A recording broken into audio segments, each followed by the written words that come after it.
아주 좋은 아침에 저도 이렇게 귀하신 여러분들 모시고 예배 드리게 된 것이 얼마나 행복한지 하나님 높이 찬양 드리고 또 여러분 진심으로 사랑합니다. 할렐루야. 아멘 소리가 별로 적으네요. 할렐루야. 예. 엊그제 선교사님 가정에 와서 제가 파빌리온에 좀 모시고 갔습니다. 이 파빌리온이라는 백화점에 갔는데 구정맞이 데코레이션이 되어 있는데 중국 사람들 좋아하는 아주 붉은색으로 엄청나게 화려하게 데코레이션이 되어 있더라고요. 근데 이제 말의 해라서 그런지 말들을 굉장히 많이 만들어 놨어요. 그런데 그 초등학생쯤 되는 그 선교사님 아들이 그러더라고요. 참 말도 많네. 자꾸 자기 입을 가리키면서 그래요. 참 말도 많네. 거기에는 말도 많고 말도 많더라고요. 세상은 참 말이 많은데요, 정말 쓸만한 말, 생명의 말, 은혜의 말, 사람을 살리는 축복의 말이 얼마나 되는지 걱정이 됩니다. 정말 원망과 불평만을 늘 늘어나왔던 사람이 있었습니다. 문제는 이 사람이 신앙인이었다는 것입니다. 더 큰 문제는 이 사람이 하나님의 말씀을 전하는 선지자였다고 하는 것입니다. 그 사람은 오늘 본문의 저자인 하박국이라고 하는 사람입니다. 세상과 사람들에 대한 원망과 불평을 넘어서서 하나님에 대한 원망과 불평을 쏟아놓으면서 살았던 사람입니다. 오늘 1장 2절에 보면은 여호와여 내가 부르짖어도 주께서 듣지 아니하시니 어느 때까지리이까 내가 강포로 말미암아 외쳐도 주께서 구원하지 아니하시나이다. 어찌하여 내게 죄악을 보게 하시며 패역을 눈으로 보게 하시나이까. 겁탈과 강포가 내 앞에 있고 변론과 분쟁이 일어났나이다. 이러므로 율법이 해이하고 정의가 전혀 시행되지 못하오니 이는 악인이 의인을 에워쌌으므로 정의가 굽게 행하여 지민이이다. 말 그대로 이 하박국이 살던 그런 시대는 아주 패역하고 정의가 사라지고 하나님의 백성인 이스라엘 백성들이 하나님의 말씀에 순종하지 않고 살았던 그런 때였습니다. 요야김이라고 하는 왕이 유다 왕으로 다스렸는데 그 아버지 요시아가 무기또 전투에서 전사를 하고 그 형이 있었는데 애굽 왕에게 끌려가게 되었습니다. 그래서 애굽 왕의 눈치를 살피면서 또 세금을 많이 걷어들여 가지고 바치다 보니까 노동력을 끝없이 착취하기 시작을 했습니다. 왕의 학정은 물론 사회 전반에 부정부패가 확산되어 있었습니다. 겁탈과 강포가 있었고 변론과 분쟁이 세상에 넘쳐나고 있었습니다. 선자의 마음이 얼마나 답답했겠습니까? 그래서 늘 기도했을 것입니다. 하나님, 이런 거짓과 강포와 패역함이 사라지게 해 주옵소서. 그런데 그 1장에 그가 호소하는 것처럼 아무리 부르짖어도 하나님이 그 기도를 들어주지 않고 있다고 하는 것입니다. 아무리 기도를 해도 현실은 변하지 아니하고 그대로 계속 그날로 반복이 될 때 기도할 맛도 나지 아니하고 아주 무기력한 신앙으로 영적 침체기를 겪게 되는 것이죠. 속에는 울분이 쌓여 있어요. 원망과 불평이 늘 입에서 떠나지를 않습니다. 그런데 이에 대해서 하나님이 이렇게 말씀하시는 거예요. 옆나라 갈대아인들을 일으켜서 이렇게 부패해 있는 이스라엘을 심판하고 치겠다고 하는 것입니다. 그래서 5절 6절에 보면 여호와께서 이르시되 너희는 여러 나라를 보고 또 보고 놀라고 또 놀랄지어다. 너희의 생전에 내가 한 가지를 행할 것이라. 누가 너희에게 말할지라도 너희가 믿지 아니하리라. 보라 내가 사납고 성급한 백성 곧 땅이 넓은 곳으로 다니며 자기의 소유가 아닌 거처들을 점령하는 갈대아 사람을 일으켰나니. 아주 다른 나라들을 늘 점령하고 사는 갈대아 사람을 일으켰다. 그런데 이것이 하박국을 더 화나게 하고 고통스럽게 했다고 하는 것입니다. 유다의 백성들이 패역하기는 했지만은 어떻게 더 악랄하고 패역한 이방인을 들어서 유다를 칠 수가 있느냐라고 원망하고 있는 것입니다. 그 원망이 쭉 1장 13절부터 17절까지 나오고 있습니다. 주께서는 눈이 정결하심으로 악을 참아 보지 못하시며 패역을 참아 보지 못하시거늘 어찌하여 거짓된 자들을 방관하시며 악인이 자기보다 의로운 사람을 삼키는데도 잠잠하시나이까. 주께서 어찌하여 사람을 바다의 고기 같게 하시며 다스린 자 없는 벌레 같게 하시나이까. 그가 낚시로 모두 낚으며 그물로 잡으며 투망으로 모으고 그리고는 기뻐하고 즐거워하여 그물에 제사하며 투망 앞에 분향하오니 이는 그것을 힘입어 소득이 풍부하고 먹을 것을 풍부하게 됨이니라. 그가 그물을 떨고는 계속하여 여러 나라를 무자비하게 멸망시키는 것이 옳으니까. 아니 하나님, 악인이 의인을 삼켜도 된다고 하는 것입니까? 마치 낚시를 하듯이 투망을 때로 던져서 사로잡듯이 악인들이 의인의 나라들을 침공하고 의인들을 그렇게 포로로 잡아가도 된다고 하는 것입니까? 그런 투망 앞에서 제사를 드리고 분향하고 있는데 그들은 계속해서 소득이 풍부하고 먹을 것이 풍성하지 않습니까? 잘못된 신에게 잘못된 것을 가지고 분향을 하고 제사 드린데도 하나님께서 어떻게 그들을 축복하셔서 그들의 소득이 풍성하게 되어지고 그들이 점점 강해질 수 있단 말입니까? 이것이 타당합니까? 불공평하지 않습니까? 뒤에 보면 이것이 옳습니까? 그러면 이 말은 뭐예요?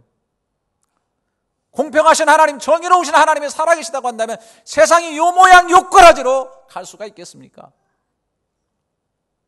당신이 살아계시다면 어찌하여 잠잠하고 계십니까? 사람이 공평한 대우를 받지 못한다고 하면 얼마나 억울한지 몰라요. 마음에 분노가 쌓여지게 됩니다. 옳고 그런 것을 따지다 보면 옳지 못한 것들이 더 형통하게 되고 잘 되는 것을 보면 깊은 좌절을 느낍니다. 하나님이 계시다면 세상이 이렇게 될 수 있겠는가? 그런데 문제는 이런 상황이 전혀 바뀌지 않았다고 하는 것입니다. 오히려 하나님이 말씀하셨던 이런 부당한 일들이 점점 다가오고 있습니다. 갈대아인들, 소위 바벨론 군사들이 쳐들어오고 있는 말바꿈 소리가 지금 귀에 들리고 있다고 하는 것입니다. 너무나 두렵고 고통스러운 일입니다. 그래서 오늘 본문 3장 16절에 보게 되면 내가 들었으므로 내 창자가 흔들렸고 그 목소리로 말미암아 내 입술이 떨렸도다.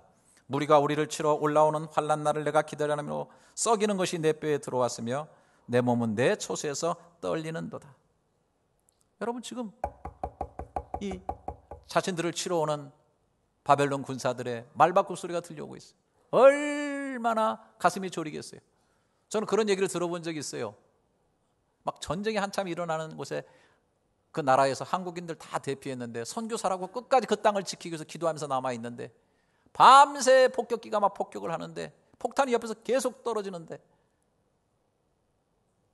무릎을 꿇고 하나님 앞에 기도하고 있는 그 심정, 그 폭탄 하나만 자기에게 떨어지면은 생명을 잃게 되는 그런 순간인데 온 가족이 밤새 엎드려 기도할 때 그 오그라드는 그 심장, 그 두려움. 오늘 하박국이 똑같은 생각을 하고 있는 거예요.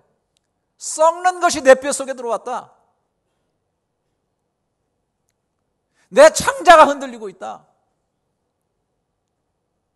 너무너무 두려워하고 있는 것입니다.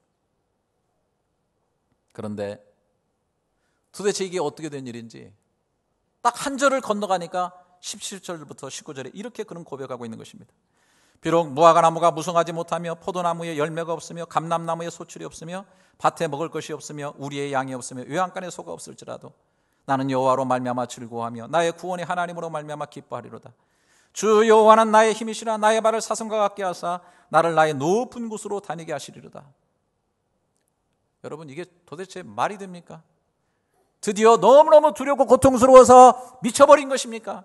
실성한 것입니까? 곧 포악한 갈대아인들 바벨론 군사들이 밀고 들어와서 모든 것을 약탈할 것입니다. 포도나무의 포도 다 훑어가 버릴 것입니다. 감람나무의 소출 다 가져갈 것입니다. 우리의 양들을 가르쳐서 우리의 양이 없고 외양간의 모든 소를 다 끌고 가시기 때문에 소가 없습니다. 지구로 말하면 통장에는 잔고가 하나도 없이 비어버리고 공장은 오수도 띄어버리고 냉장고는 텅텅 비어서 당장에 먹을 것이 하나도 없는 그러한 상황 속에 있습니다. 그런데 어떻게 그렇게 기뻐할 수 있으며 어떻게 그렇게 그 영혼이 사슴의 발같이 높은 곳을 다닐 수 있다고 고백할 수 있겠는가? 어떻게 이렇게 확 바뀌어 버렸는가? 오늘 이것이 우리의 깊은 관심사인 것입니다. 무엇이 그를 바꿔놨는가? 왜 바뀌게 되었는가? 하박국 2장에서 그 실타래를 찾아볼 수 있으리라고 생각합니다. 하박국 2장에 보게 되면 하박국은 이러한 문제를 가지고 파수대에 올라가서 하나님이 어떻게 말씀하실는지를 기다리게 됩니다. 1절에 보면 내가 내 파수하는 곳에 서며 성루에 서리라. 그가 내게 무엇이라 말씀하시는지 기다리고 바라보며 나의 질문에 대하여 어떻게 대답하시는지 보리라 하였더니, 저는 늘 이 구절을 읽을 때마다 정말 이 하박국은 영적인 또라이구나. 아니 막 대들다가도 나중에 그게 성에 안 차니까 성루 파수대에 높이 올라가가지고 올라가면 하나님이 뭐 가까이 있으니까 잘 들어주실 줄 알고 막 가가지고 하나님을 향해서 삿대질하고 항변하게 되는데요. 여러분, 정말 저와 여러분이 정말 삶의 위기를 느끼고 정말 문제 느끼고 정말로 하나님을 원망하고 불평한 일이 있거든. 정말 하나님을 향해서 이렇게 올라가는 그런 삶을 살아야 될 줄 알아요. 사람에게 쏟지 말고 환경에게 쏟지 말고 하나님에게 이렇게 나아가는 거예요. 하나님, 당신 앞에 서 있습니다. 하나님 말씀하여 주시옵소서. 역사의 망루에 올라서시기를 바라요. 기도의 파수대에 올라서기를 바랍니다. 진짜로 하나님이 그에게 응답하시며 말씀하십니다. 몇 가지 중요한 말씀을 듣게 됩니다. 무엇보다도 하나님은 잠잠히 계시거나 그 부르짖음 듣지 않는 것이 아니고 지금도 일하고 계시고 심판을 예비하고 계시다는 사실을 얘기하고 있습니다. 하박국 2장 8절에 보니까 네가 여러 나라를 노력하였으므로 그 모든 민족의 남은 자가 너를 노력하리니 이는 네가 사람의 피를 흘렸으며 또 땅과 성읍과 그 안의 모든 주민에게 강포를 행하였습니다. 여기는 갈대아인들을 가리키는 거예요. 바벨론 제국을 가리키는 거예요. 네가 노력하였으므로 그 남은 자들이 다시 너를 분명히 노력하게, 네가 노력을 다 하게 될 것이다. 12절 13절에 피로 성읍을 건설하며 불의로 성을 건축하는 자에게 화 있을진저 민족들이 불탈 것으로 수고하는 것과 나라들이 헛된 일로 피곤하게 되는 것이 만군의 여호와께로 말미암음이 아니냐. 불의로 다른 재물을 취하는 자들은 반드시 화가 있게 된다. 가져봤자 불탈 것이고 수고하는 것들이 다 헛되게 되어 피곤하게 된다. 악한 일의 결과는 허무와 피곤이라고 하나님께서 말씀하고 계신 것입니다. 시간이 좀 걸려서 그렇지 세상에서 악한 일은 반드시 드러나게 돼 있고 반드시 망하게 돼 있다. 하나님이 역사를 움직이고 계시다. 뒤에 보면은 유다를 멸망케 한 이 바벨론 제국은 다른 일어나는 신흥 제국에 의해서 결국은 멸망하게 되는 것을 바라보게 되는 것입니다. 악한 일들은 드러나게 되고 침략자들은 또 침략을 당하고 역사 속에서 사라져가는 것을 우리는 너무너무 많이 보게 됩니다. 그러나 하나님의 일의 결국은 어떻게 될 것인가? 2장 14절에서 이렇게 말씀합니다. 이는 물이 바다를 덮음같이 여호와의 영광을 인정하는 것이 세상에 가득함이니라. 물이 흐르고 흘러서 결국은 바다로 들어가 바다를 덮는 것과 같이 가는 길은 오래 걸리는 것 같지만 결국은 바다를 덮게 된다. 여호와를 하나님을 알게 되고 그분의 영광을 인정할 수밖에 없는 것이 세상에 분명히 가득하게 될 것이다. 한마디로 말해서 유다도 멸망하고 유다를 멸망시킨 바벨론도 멸망하지만 역사를 주관하고 계신 하나님은 영원하시다고 하는 사실을 가르쳐주고 있는 것입니다. 하나님의 영광은 결국 세상에 가득하게 될 것이다. 이것을 요한도 반모섬에서 봤어요. 제국들이 일어나고 수많은 전쟁이 일어나고 마지막을 향해서 달려가는 그 상황 속에서도 하늘의 문을 열고 보여주실 때 하나님과 우편에 계신 어린 양이 계시고 각 나라와 족속과 백성과 방언에서 능히 셀 수 없는 많은 무리들이 그 어린 양의 피에 빤 거룩한 세마포옷을 입고 하나님을 거룩하다 거룩하다 거룩하다 찬양하면서 마치 물이 바다 덮음같이 온 세상 속에서 구원의 사람들이 하나님의 영광을 아는 지식으로 하나님의 나라를 덮게 되는 사실을 바라보게 되는 것입니다. 진정한 하나님의 백성, 의인들은 바로 이러한 사실을 날마다 확인하고 믿음으로 살아야 될 것을 말씀해 주고 있는 것입니다. 그래서 하박국 2장 2절부터 4절부터 보게 되면 여호와께서 내게 대답하여 이르시되 너는 이 묵시를 기록하여 판에 명백히 새기되 달려가면서도 읽을 수 있게 하라. 이 묵시는 정한 때가 있나니 그 종말이 속히 이르겠고 결코 거짓되지 아니하리라. 비록 더딜지라도 기다리라. 지체되지 않고 반드시 응하리라. 보라, 그의 마음은 교만하여 그 속에서 정직하지 못하나 의인은 그의 믿음으로 말미암아 살리라. 세상에 아무리 역사가 굽이치고 흘러간다 할지라도 절대로 변치 않는 확실한 하나님의 말씀을 절대로 지워지지 않는 판에 새기고 달려가면서도 일하면서도 바쁘게 휘둘러쳐가는 세상을 그 한가운데를 살아가면서도 읽고 묵상하면서 사람들의 마음이 교만하지고 정직하지 못하게 산다 할지라도 오직 나의 의인은 믿음으로 말미암아 살리라. 이렇게 말씀하고요.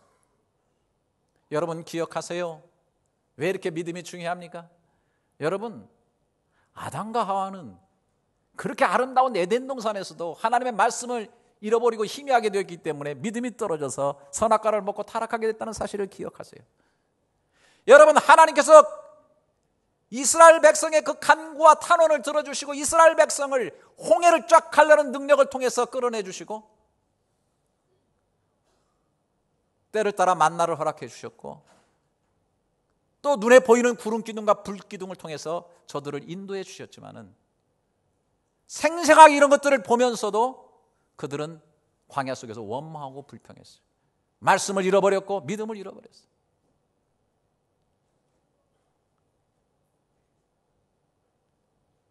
환경이 어떠냐, 사람이 어떠냐가 사실 중요한 것이 아니라 어떠한 환경과 여건 속에서도 그 사람이 어떠한 믿음을 가지고 사느냐가 굉장히 중요하다는 사실이에요.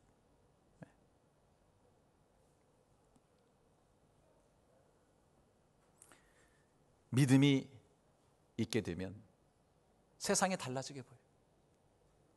보이지 않는 것들이 보여지게 되는 거예요. 믿음이라는 안경을 쓰고 믿음이라는 칼날을 칠해놓고 보면 보이지 않는 것들이 보여지게 된다고 하는 것입니다. 그래서 3장은 하박국의 기도로 시작되는데요. 이러한 믿음을 회복하게 된 이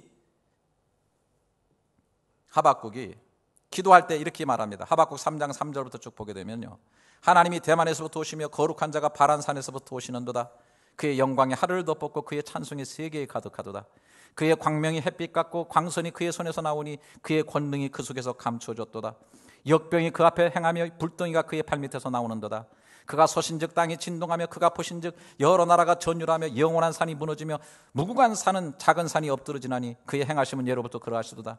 온 세상 가운데 일하시는 하나님이 보였다는 거예요. 그분의 영광이 하늘을 덮고 그분을 향한 찬송이 세계에 가득한 것을 보았어요.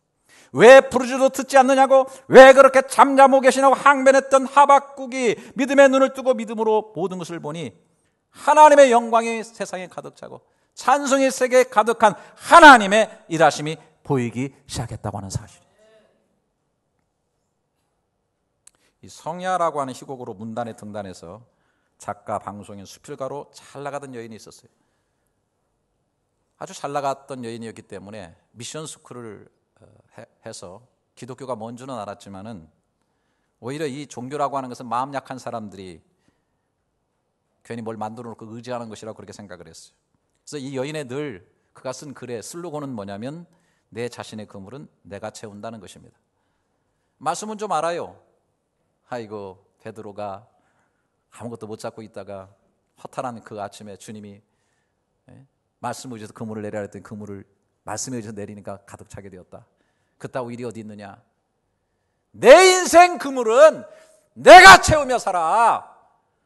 내 고기는 내가 내 실력으로 잡는 거지. 누구의 도움 없이도 그물 던지면 가득 고기를 끌어올릴 수 있다는 자신감으로 충만해 살았어. 그런데 30대의 어느 날 몸이 이상해서 병원에 가서 보니까 위암과 임파선 암 진단을 받게 됐어요. 3개월밖에 살 수 없다는 시한부 인생이 되었다는 것입니다. 물만 먹어도 토하고 혈변이 끊이지 않는 그런 계속되는 나라를 살아가면서 완전히 몸과 마음이 비틀어져 버리고 말라져 버린 그런 삶을 살게 됐어요. 어떤 분이 늘 꽃을 보내주면서 희망을 잃지 말라고 꽃에다가 늘 희망 잃지 마세요라고 이렇게 뭘 카드를 달아서 보내줬는데 어느 날 백합화 50송이를 보내줬는데요.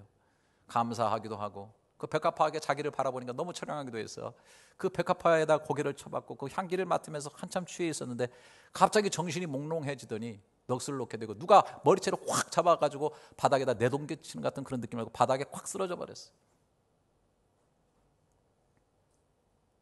직감적으로 느꼈어요. 내가 그렇게 저항했던 그 주님이 나를 잡고 계시구나. 정신을 쓰러진 가운데도 한없는 눈물이 흐르기 시작을 했어요. 교만했던 자기 자신을 바라보면서 회개가 일어나기 시작했고 화선지를 꺼내서 끝없이 자기 죄를 적어가면서 하나님 앞에 회개하는 그런 시간들을 가졌어요. 결과적으로 놀랍게 모든 암에서 고침을 받았다고 하는 것입니다. 그런데 정말 새로운 인생을 시작하면서 조그마한 마을에서 버림받은 노인을 돌보는 평화의 집을 20년째 운영을 하고 있습니다. 오혜령 씨라고 하는 여류 작가입니다. 그 얘기입니다. 지금도 후에 교통사고 후유증 때문에 관상대동맥 경련증이라는 병 가지고 거의 막 2-3시간씩 하루에 가사 상태에 빠지고 39가지 병을 몸에 지금도 지니고 있는데 참 정상인의 입장에서 보면 어떻게 그분이 살아있는가 신기하게 여겨질 정도라고 하는 것입니다. 그런데 최근에 그분의 쓴 글 한 토막을 소개해 보겠습니다. 눈을 들어 고개를 들어 비로소 별 하나를 보았습니다. 그 옛날 동방박사들이 올려다보았던 그 별 하나를 마침내 본 것입니다. 오 주님, 당신이라는 별 하나만을 끝끝내 보게 해 주소서. 그 절망의 나락 속에서 그 고통 속에서도 오직 그에게 떠오르는 별 하나, 주님께로 동방박사들이 인도했던 그 별 하나가 눈에 비치면서 그 별 하나의 소망을 삼고 별의 주인이신 그 주님을 향해서 달려가는 그 시선을 놓치지 말게 해달라고 그가 기도하고 있는 것이. 어떠한 환경과 여건 속에서도 원망과 불평이 사무칠 수밖에 없는 세상을 바라보고 인간을 바라볼 때 왜 이렇게 굽어지고 왜 이렇게 뒤틀리고 하나님은 과연 잠잠하십니까? 왜 하나님 부르짖어도 응답하지 않습니까? 살아계신 하나님이 있다오도 세상이 있다옵니까? 이렇게 개판입니까? 라고 외쳤던 그 사람들 속에서 하나님이 일하시는 것이 어두운 밤하늘의 별처럼 보여지기 시작한다고 하는 사실이에요. 사랑하시는 여러분, 그래서 하박국은 기도하기 시작했습니다. 하박국 3장 2절에 여호와여 내가 주께 대한 소문을 듣고 놀랐나이다. 여호와여 주는 주의 일을 이 수년 내에 부응하게 하옵소서. 이 수년 내에 나타내시옵소서. 진노 중이라도 긍휼을 잊지 마옵소서. 하나님 이러시면 안 돼요. 어떻게 악인을 풀어서 그래도 괜찮은 이스라엘 백성을 치신단 말입니까? 그런데 이 하박국 기도가 바뀌었어요. 하나님 당신의 일을 행하시옵소서. 당신의 일에 부응되기를 원합니다. 당신의 기쁘신 뜻이 이루어지기를 원합니다. 당신이 당신의 일을 하시옵소서. 때로 이해하지 못한다 할지라도 나의 생각을 넘어선다 할지라도 당신의 뜻이 이 땅에 이루어지고 당신의 일이 수년 내에 부응되어지기를 원합니다. 하지만 진노 중에 나에게 긍휼을 잊지 마시옵소서. 이런 기도가 오늘 하박국을 완전히 바꿔놓은 겁니다. 아무 것이 없다 할지라도 여호와를 인하여 기뻐하며 여호와로 인한 힘을 가지고 사슴의 발처럼 높은 곳을 다니겠다고 완전히 바뀌어져서 고백하고 있는 것입니다. 사랑하시는 여러분, 오늘 제가 이렇게 설교하고 있는데 이 설교를 듣고 이렇게 생각하는 사람이 있을지 모릅니다. 그래, 설교 그렇게 거품 물고 해봐라. 이 말이 되는 얘기냐? 짜증난다. 통장에 잔고가 다 비었고 공장 문 닫아버리고 가게 부도났고 냉장고 텅텅 비었는데 무슨 하나님으로 인해서 기뻐하고 여호와의 힘으로 뭐 사슴발처럼 높이 다닌다고? 오늘 그런 마음이 지금 불쑥불쑥 일어나는 사람이 있다면 그 사람들에게 주는 오늘 메시지인 것을 믿으시기 바랍니다. 네. 그런 사람들이 주시는 메시지가 오늘 본문의 메시지. 계속 여러분의 영혼을 해주고 들어가기를 원합니다. 그 원명과 불평으로 겹겹이 쌓여지는 그 마음을 이 말씀에 파고들기를 원해요. 네. 역사는 하나님의 말씀한 대로 흘러갈 겁니다.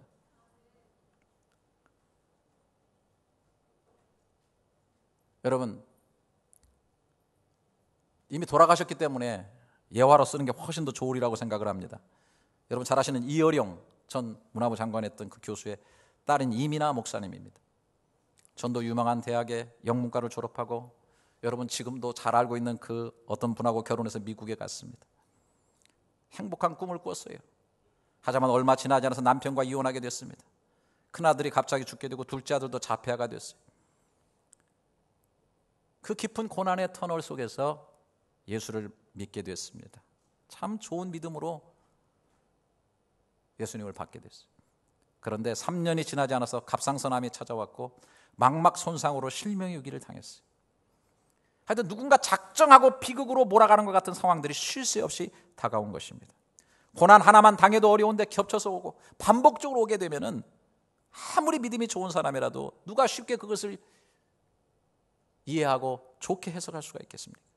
그러나 겹쳐오는 이 시련이 오면 올수록 이분은 더 깊이 하나님을 만나갔습니다. 믿음이 더 커져갔습니다.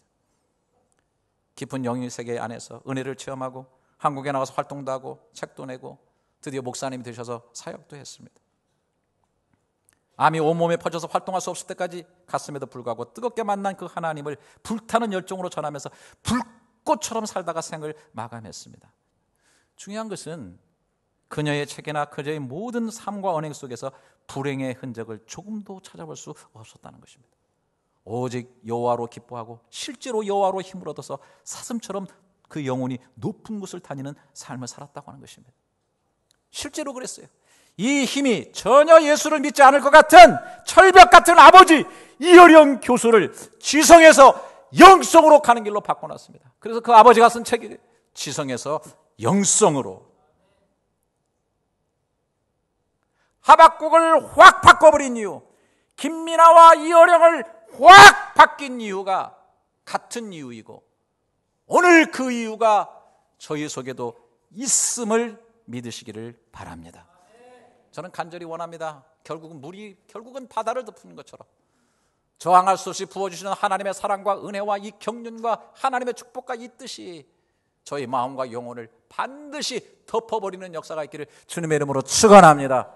이걸 환히 바라보시고 삶 가운데서도 원망과 불평을 넘어서서 진정으로 하나님이 나의 기쁨이시여 여호와를 믿는 힘이 나를 사슴의 발처럼 높은 곳으로 나를 이끌어갑니다라고 실제적으로 고백하는 확 바뀌어버린 인생을 사시는 저와 여러분이 될 수 있기를 축원합니다. 기도하겠습니다.